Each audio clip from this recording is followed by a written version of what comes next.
สวัสดีครับพี่เก๋สวัสดีจ้าเป็นไงฝนตกมาทั้งวัน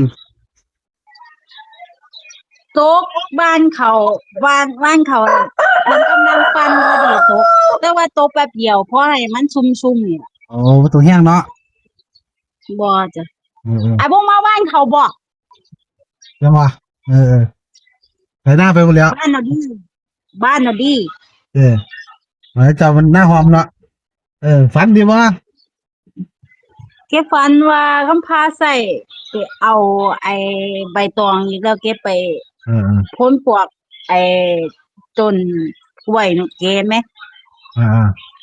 ถ้าว่าไปไอ้มันแปลกตรงที่มีผู้เฒ่าใส่ชุดขาวยืนอยู่ตรงจอมปลวกไหม วันนี้ผู้เฒ่าเนาะอืมวันนี้เจอผู้เฒ่าเพิ่นก็เพิ่นก็ยืนเบิ่งซื่อๆเห็นไหมแล้วแกก็เข้าไปเบิ่งเลขคือเก่าล่ะแต่ว่าเลขมันเป็นเลข3 ตัวเลย8 6 7เห็นไหม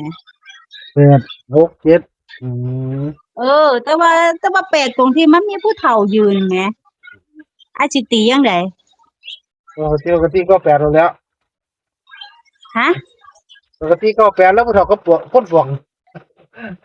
อ๋อซั่นบ่เออแม่นจังซั่นบ่จ้าแล้วก็ยาวสักตัวเอาซั่นก็แล้วแต่อ้ายแหละ ผู้เฒ่าอยู่นี่พ่นปวงเนาะยืนเบิ่งจอมปลวกเลยเก่งเอ้าก็มีผู้เฒ่ามาว่ะแต่ว่าเพิ่นใส่ชุดขาวดิอืมใส่ชุดขาวดิแต่ว่าแกก็เห็นเป็นผู้เฒ่าแล้วแกก็เสยว่าล่ะแกก็เสยแกก็ย่างมาเบิ่งเลขแกก็มีคือเก่าอะแหมว่าแต่ว่ามันเป็น8 6 7แต่ว่ามันตีตรงที่มีผู้เฒ่ายือืนกับมผู้เฒ่ากับเปาะจอมปลวกนั่นแหละ8 6 7กันเนาะจ้ะหรือกัน8 9 7แล้วกันจ้ะเนาะ8 6 6 7อืมแปดอ๋อ เจ็ด8 9ตัวหนึ่งจบไม่เก๊จ้ะมักก็ได้มากเหรอที่มาก6 7ผมว่าเขาเจ็ดฟังเลยจ้ะวันนี้ได้คนเดียวออกโดนแล้วเนาะ6 7เนาะจ้ะ6 7นะเขาว่าจ้ะ8 9ไปแล้วค่อยเอาไอ้ก็ใส่กับวงไป8 9ไอ้กับวงเลยเน้นเดี๋ยวเน้นใน6 7เจ้าก็กันไว้สิเราค่อยเพราะว่าผู้เฒ่าเรากราบก็จอมปลวกกับ8ไม่ใช่นะอ่าปลวก8นะจอมปลวกจอมกระสุนอยู่แล้วโอ้8 9 7งามเลยเนี่ย8 9 7งามเลยเนี่ยตัวกันผม8 6 7ว่ามันตัวกันเหรอเอาจ้าหรือว่าฝันดีนะครับจ้านี่เฉยเด้อถูกไอ้เดืก็ฟันดีอดมันเด้อทุกรอบอยู่ฝันดีวันนี้ที่เขาอยู่หรอกให้เขาเพี้ยงพี่หนึ่งเออวันนี้เขาดอกวันนี้เขาอยู่กูว่าสาธุ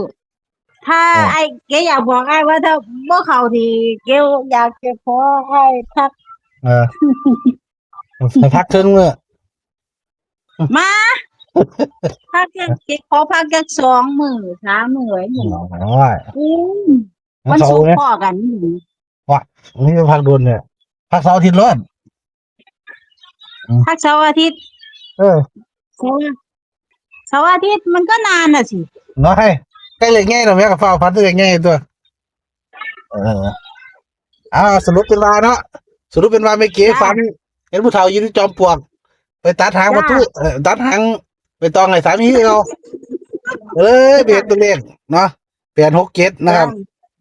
มองเลยตัดให้8 6 6 7 8 7แต่ว่าผู้เฒ่ายืนจอมปลวกเลยตี8 9มาเข้ากันพอดีกับหัวนะครับกับหัว6 9ก็ได้กันนะ